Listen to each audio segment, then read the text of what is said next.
വിവരങ്ങളുമായി തിരുവനന്തപുരത്ത് നിന്ന് അമൽ തേനമ്പറമ്പിലും കോഴിക്കോട് നിന്ന് രാഹുൽ കെവിയുമുണ്ട്. അമൽ, സിഐയുമായി ചെറിയൊരു വാക്കുതർക്കം രാഹുൽ ഇതിനിടെ നടത്തുന്നത് നമ്മളതിൻ്റെ ദൃശ്യങ്ങളിൽ കണ്ടു. ജാമ്യം സംബന്ധിച്ച് ഇനി എന്താണ് നടപടിക്രമങ്ങൾ ബാക്കിയുള്ളത്? ഇപ്പോൾ രാഹുൽ മാങ്കൂട്ടത്തിൽ എവിടെയാണ്?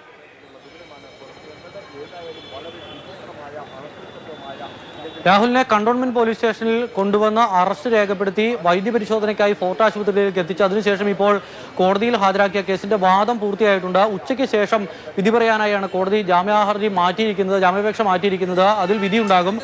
ജാമ്യം കിട്ടും എന്നുള്ള പ്രതീക്ഷയാണ് യൂത്ത് കോൺഗ്രസ് നേതാക്കളെല്ലാം പങ്കുവയ്ക്കുന്നത്. അല്പം മുമ്പ് കോടതിയിൽ നിന്നും രാഹുലിനൊപ്പം പുറത്തേക്ക് ഇറങ്ങി വന്ന PC വിശ്വനാഥ് അകത്തുണ്ടായിരുന്നു. വിശ്വനാഥിന്റെ പ്രതികരണം ലഭ്യമായിരുന്നു. അപ്പോൾ ജാമ്യം കിട്ടുമെന്നുള്ള പ്രതീക്ഷ പങ്കുവയ്ക്കുകയാണ് യൂത്ത് കോൺഗ്രസുകാർ. പ്രത്യേകിച്ച് ഈ കേസിലെ 1, 2, 3 പ്രതികൾ, ഒന്നാം പ്രതി VD സതീശൻ, രണ്ടാം പ്രതി ഷാഫി പറമ്പിൽ MLA, മൂന്നാം പ്രതി കോളം MLA M വിൻസെന്റ്, ഈ 3 പേരും പുറത്തു നിൽക്കുകയാണ്. പക്ഷേ അവർക്ക് സഭാ പരിരക്ഷയുണ്ട്. അതിനാലാണ് അവരെ അറസ്റ്റ് ചെയ്യാത്തതെന്നൊരു കാര്യമാണ് കോടതിയിൽ ഇപ്പോൾ പ്രോസിക്യൂഷൻ വ്യക്തമാക്കുന്നത്. മറ്റൊരു പ്രധാനപ്പെട്ട കാര്യം, കോടതിയുടെ ഒരു കമന്റ് ഈ വിഷയവുമായി ബന്ധപ്പെട്ട് വന്നിട്ടുണ്ട്. എന്തിനാണ് പട്ടിക കഷ്ണവുമായി സമരത്തിന് വന്നത്, സമാധാനപരമായ സമരത്തിന് വന്നത് എന്നൊരു ചോദ്യം കോടതിയുടെ ഭാഗത്തു നിന്നും ഉണ്ടാകുന്നു. അപ്പോൾ രാഹുലിന്റെ കയ്യിൽ പട്ടിക കഷ്ണം ഉള്ളതായ ദൃശ്യങ്ങൾ പോലും ഒന്നുമില്ല എന്നുള്ള കാര്യമാണ് മറുപടിയായി പറഞ്ഞത്. മാത്രമല്ല, രാഹുലിന്റെ ആരോഗ്യസ്ഥിതി സംബന്ധിച്ച വിഷയവും കോടതിയിൽ രാഹുലിന്റെ അഭിഭാഷകൻ വ്യക്തമാക്കി.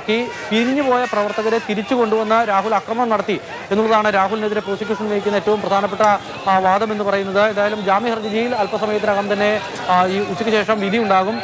സംസ്ഥാന വ്യാപകമായി യൂത്ത് കോൺഗ്രസിന്റെ പ്രതിഷേധ പരിപാടികളും യൂത്ത് കോൺഗ്രസ് പ്രഖ്യാപിച്ചു കഴിഞ്ഞു. വൈകുന്നേരം നിയോജകമണ്ഡലം തലങ്ങളിലാണ് യൂത്ത് കോൺഗ്രസിന്റെ പരിപാടി. ഇപ്പോൾ ഈ ഉച്ചയോടടുപ്പിച്ചുള്ള സമയത്ത് ജില്ലാ കേന്ദ്രങ്ങളിൽ പ്രതിഷേധ പരിപാടിക്കുള്ള ആഹ്വാനവും നൽകിയിട്ടുണ്ട്. പലയിടങ്ങളിലെ പ്രതിഷേധവും അക്രമാസക്തമാകുന്ന കാഴ്ചയാണ് കാണുന്നത്. രാഹുൽ, വടക്കൻ കേരളത്തിൽ പലയിടത്തും ഇന്നിപ്പോൾ യൂത്ത് കോൺഗ്രസ് പ്രവർത്തകർ റോഡ് തടയുന്നത്, റോഡ് ഉപരോധിക്കുന്നത്, പോലീസ് സ്റ്റേഷനുകളിലേക്ക് മാർച്ച് നടത്തുന്നതൊക്കെ കണ്ട് സംസ്ഥാന വ്യാപകമായി വലിയ പ്രതിഷേധമാണ് രാഹുൽ മാങ്കൂട്ടത്തിലിന്റെ അറസ്റ്റിനെതിരെ യൂത്ത് കോൺഗ്രസ് നടത്തുന്നത്. എന്താണ് വിവരങ്ങൾ? അഭിലാഷ്, എല്ലായിടത്തും ശക്തമായ പ്രതിഷേധം തുടരുകയാണ്. കോഴിക്കോട്ട് അല്പസമയം മുമ്പ് കോഴിക്കോട് കമ്മീഷണർ ഓഫീസിലേക്കാണ് യൂത്ത് കോൺഗ്രസ് പ്രവർത്തകർ പ്രതിഷേധവുമായി എത്തിയത്. പോലീസ് കനത്ത സന്നാഹം ഒരുക്കിയിരുന്നു. പോലീസും പ്രവർത്തകരും തമ്മിലൊന്നുണ്ടായി. അതിനുശേഷം റോഡ് ഉപരോധത്തിലേക്ക് കടന്നു. ഏകദേശം 15 മിനിറ്റിലധികം സമയം റോഡ് ഉപരോധം തുടർന്നു. അതിനുശേഷം ബലപ്രയോഗത്തിലൂടെ പ്രവർത്തകരെല്ലാം പോലീസ് കസ്റ്റഡിയിലെടുത്ത് മാറ്റിയിട്ടുണ്ട്. അങ്ങനെ താൽക്കാലികമായി കോഴിക്കോട്ടെ പ്രതിഷേധം അവസാനിപ്പിക്കാൻ പോലീസിന് കഴിഞ്ഞിട്ടുണ്ട്. പക്ഷേ കണ്ണൂരിലും മലപ്പുറത്തും എല്ലാ ജില്ലകളിലും പ്രതിഷേധം ശക്തമായി തന്നെ തുടർന്നു വരികയാണ്. Kozhikode NSU general secretary KM അഭിജിത്തിൻ്റെയും അതുപോലെ യൂത്ത് കോൺഗ്രസ് സംസ്ഥാന നേതാക്കന്മാരുടെയും നേതൃത്വത്തിലാണ് പ്രതിഷേധം നടന്നത്. പോലീസുമായി ഒന്നും തള്ളുണ്ടായി. ജലപീരങ്കി ഉൾപ്പെടെയുള്ള സന്നാഹങ്ങൾ പോലീസ് ഒരുക്കിയിട്ടുണ്ടായിരുന്നു. എന്തായാലും അവരെ കസ്റ്റഡിയിലെടുത്ത് നീക്കിയതിലോടുകൂടി കോഴിക്കോട്ടെ പ്രതിഷേധം താൽക്കാലികമായി അവസാനിപ്പിക്കാൻ കഴിഞ്ഞിട്ടുണ്ട്. ഏറ്റവും പ്രധാനപ്പെട്ട മറ്റൊരു കാര്യം, UDYFന്റെ നിർണായകമായ യോഗം നാളെ തിരുവനന്തപുരത്ത് ചേരുകയാണ്. ഈ വിഷയത്തിൽ തുടർ പ്രതിഷേധങ്ങൾ, പ്രക്ഷോഭങ്ങൾ എങ്ങനെയാവണം എന്ന കാര്യം നാളെയാണ് ചർച്ച ചെയ്ത് തീരുമാനിക്കുക. അമൽ തുടരുന്നുണ്ട്. അമൽ, യൂത്ത് കോൺഗ്രസ് നമുക്കറിയാം ഈ നവകേരള മാർച്ചിന്റെ അവസാന ദിവസങ്ങളിൽ വലിയ പ്രതിഷേധം, അക്രമാസക്തമായ പ്രതിഷേധം തന്നെ സംഘടിപ്പിച്ചിരുന്നു. ഇപ്പോൾ രാഹുൽ മാങ്കൂട്ടത്തിന്റെ അറസ്റ്റിനെ എങ്ങനെ നേരിടാനാണ്? ഇപ്പോൾ ജാമ്യം കിട്ടിയാലും കിട്ടിയില്ലെങ്കിലും ഇപ്പോൾ രാഷ്ട്രീയ നേതാക്കളെ സംബന്ധിച്ച് കുറച്ച് ദിവസം ജയിലിൽ കഴിയുക എന്ന് പറഞ്ഞാൽ അവരെ സംബന്ധിച്ചൊരു ഇൻവെസ്റ്റ്മെന്റ് ആണ്. അതേസമയം രാഹുലിന്റെ കാര്യത്തിൽ രാഹുലിന് ചില ആരോഗ്യ പ്രശ്നങ്ങളുണ്ട്. അദ്ദേഹം കഴിഞ്ഞ ഒരാഴ്ചയായിട്ട് ചികിത്സയിലായിരുന്നു താനും. ഈ വിഷയത്തെ യൂത്ത് കോൺഗ്രസ് ഇനി വരുന്ന ദിവസങ്ങളിൽ എങ്ങനെ നേരിടാനാണ് തീരുമാനിച്ചിരിക്കുന്നത്? രാഹുലിനെ സംബന്ധിച്ചിടത്തോളം ഇപ്പോഴത്തെ ഈ അറസ്റ്റ് പൊളിറ്റിക്കൽ ബെനിഫിറ്റാണ് എന്ന കാര്യത്തിൽ സംശയമേ വേണ്ട. പ്രത്യേകിച്ചും കേരളത്തിലുടനീളം പ്രതിഷേധങ്ങൾ നടക്കുന്നു. അങ്ങനെ പ്രതിഷേധിക്കാൻ, പ്രത്യേകിച്ചും ഇന്ന് ഇങ്ങനെയൊരു സംഭവം ഉണ്ടായിരുന്നില്ല എങ്കിൽ ഒരുപക്ഷെ മുഴുവൻ ശ്രദ്ധയും തൊടുപുഴയിലേക്ക് കേന്ദ്രീകരിക്കപ്പെട്ടേനെ. ഇത് പക്ഷേ രാഹുലിന്റെ വീട്ടിൽ ഈ അറസ്റ്റ് ചെയ്ത സമയവും ഒക്കെയാണ് ഏറ്റവും കൂടുതൽ കോൺഗ്രസ് നേതാക്കൾ ഉയർത്തിക്കാണിക്കുന്ന വിഷയം. പുലർച്ചെ 5 മണിക്ക് വീട്ടിലെത്തി. വീടിന്റെ അകത്തെ ദൃശ്യങ്ങളടക്കം നമ്മൾ കാണുന്നുണ്ട്. ബെഡ്റൂമിന്റെ കതകിൽ മുട്ടി തന്നെ വിളിച്ചിറക്കിക്കൊണ്ട് പോകുന്നു എന്നുള്ളതാണ് രാഹുൽ പറയുന്നത്. അങ്ങനെ അറസ്റ്റ് ചെയ്യേണ്ട എന്ത് കാര്യമായിരുന്നു ഉണ്ടായിരുന്നൊരു ചോദ്യം കൂടി ചോദിക്കുന്നുണ്ട്. മറ്റൊരു പ്രധാനപ്പെട്ട കാര്യം, രാഹുൽ പൊതുസമൂഹത്തിൽ സജീവമായിരുന്ന ആളാണ്.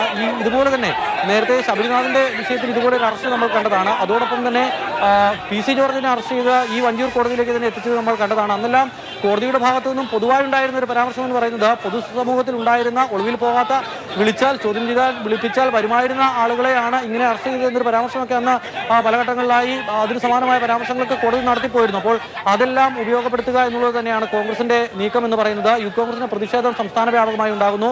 UDYF പ്രതിഷേധം ഉണ്ടാകുമെന്ന് ഫിറോസ് ഇതിനോടകം തന്നെ പ്രഖ്യാപിച്ചു കഴിഞ്ഞിട്ടുണ്ട്. അത് എന്താണെന്ന് ആലോചിക്കാൻ നാളെ യോഗം ചേരുന്നു.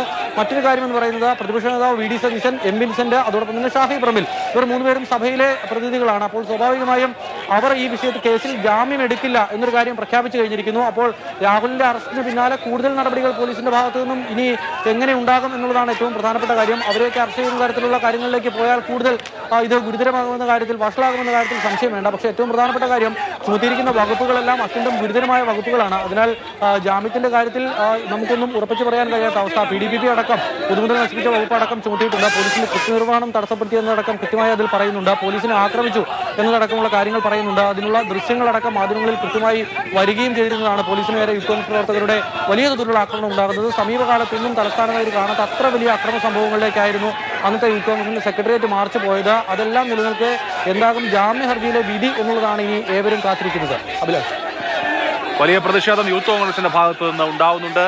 ഈ സെക്രട്ടേറിയറ്റ് സമരവുമായി ബന്ധപ്പെട്ട് VD സതീശൻ അടക്കമുള്ള ആളുകൾ പോലീസിന്റെ പ്രതിപട്ടികയിലുണ്ട്. അവരോടും സമാനമായ സമീപനം സ്വീകരിക്കുകയാണെങ്കിൽ കോൺഗ്രസിനെ സംബന്ധിച്ച് വലിയ സമരത്തിലേക്ക് പോകേണ്ടി വരും. എന്തായാലും രാഹുൽ മാങ്കൂട്ടത്തിനെ പുലർച്ചെ വീട് വളഞ്ഞ് 40ഓളം പോലീസുകാരെത്തി വീട് വളഞ്ഞ് അറസ്റ്റ് ചെയ്ത് തിരുവനന്തപുരത്തേക്ക് കൊണ്ടുവരികയായിരുന്നു. അദ്ദേഹത്തിന്റെ ജാമ്യ ഹർജിയിലുള്ള കോടതി ഉത്തരവ് ഉച്ചയ്ക്ക് ശേഷമാണ് ഉണ്ടാവുക. സംസ്ഥാന വ്യാപകമായി തന്നെ പ്രതിഷേധിക്കുകയാണ് കോൺഗ്രസും യൂത്ത് കോൺഗ്രസും.